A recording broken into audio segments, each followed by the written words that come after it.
We raised the alarm on a recent Medicare policy change impacting the most vulnerable patients. So when we have policy changes that impact their care or access to care, such as their drugs and therapy and so forth, they should be spoken to and they should be a part of the policy-making process and the information gathering process to be able to make better informed decisions in terms of the policy side to really understand what happens, what I call it the most granular effect with the patients in the dialysis unit.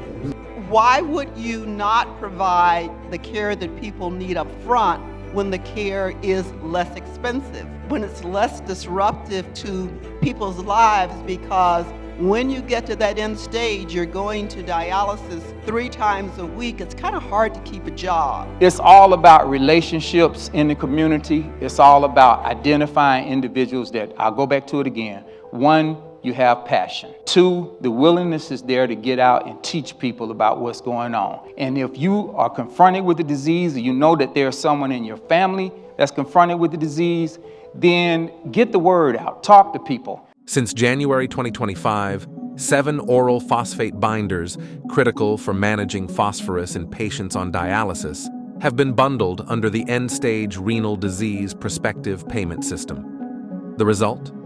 Delayed access, confusion around reimbursement, and serious clinical and financial risks.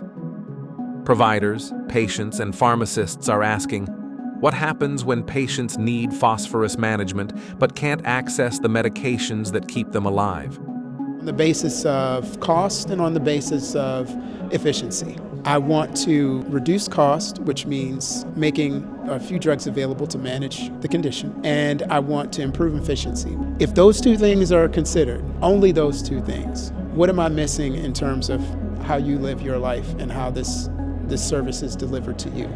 My whole emphasis has always been finding where I need to be and planning myself in there. Giving them the data, talk about cost impact, this is what this is costing you not to do anything, and finding a bipartisan way to get a space in their world so I can present the information to their audience instead of host something and get them to come to me.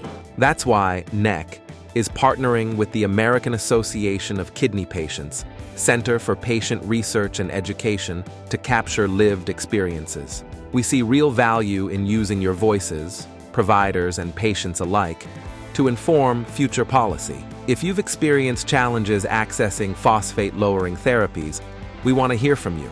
Visit the link on your screen to share your story. In the end, I tell all my patients, I am the guide, right? You are leading this ship. And ultimately, I think as a leader of your health, your body, your temple, that you should be an advocate about what you need to be the best you that you can be. We have these initiatives and programs in place in order to bring to light what often is kind of kept in the shadows. So with that said, as we bring it to the light, let's keep it in the light and continue to move forward with these initiatives. According to the National Kidney Foundation, an estimated 37 million American adults, that's 1 in 7, live with chronic kidney disease, and 90% don't even know it. Diabetes and high blood pressure are the leading causes, and the burden of disease is not shared equally. Black or African American individuals are 3 times more likely than white individuals to develop end-stage kidney disease. These statistics are more than numbers. They reflect deep, ongoing inequities in kidney care. The kidney is a system that affects all parts of the body. Time is kidney. It's been a huge ordeal. Only one woman got one answer right. It's kind of hard to keep a job when you've got to be on dialysis 3 times a week. And if you are confronted with the disease, get the word out, talk to people. At the 2025 National Minority Quality Forum's Leadership Summit on Health Disparities, the Nephrologists for Equitable Kidney Care, or NEC, convened a powerful coalition of clinicians, patients, and advocates to tackle one of the most urgent challenges in American healthcare: disparities in kidney disease outcomes. Founded by NMQF's Center for Professional and Strategic Alliances, NEC is a national network of nephrologists, healthcare leaders, and community advocates.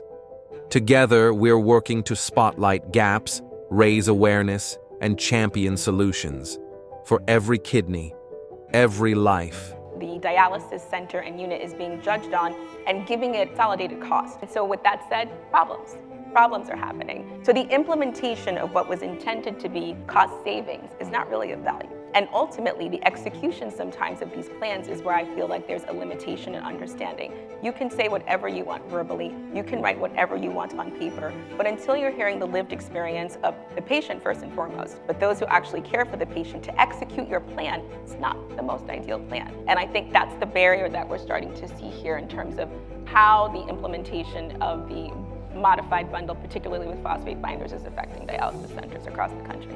This year's summit theme, From Data to Action, was a call to convert research into real results for medically underserved communities.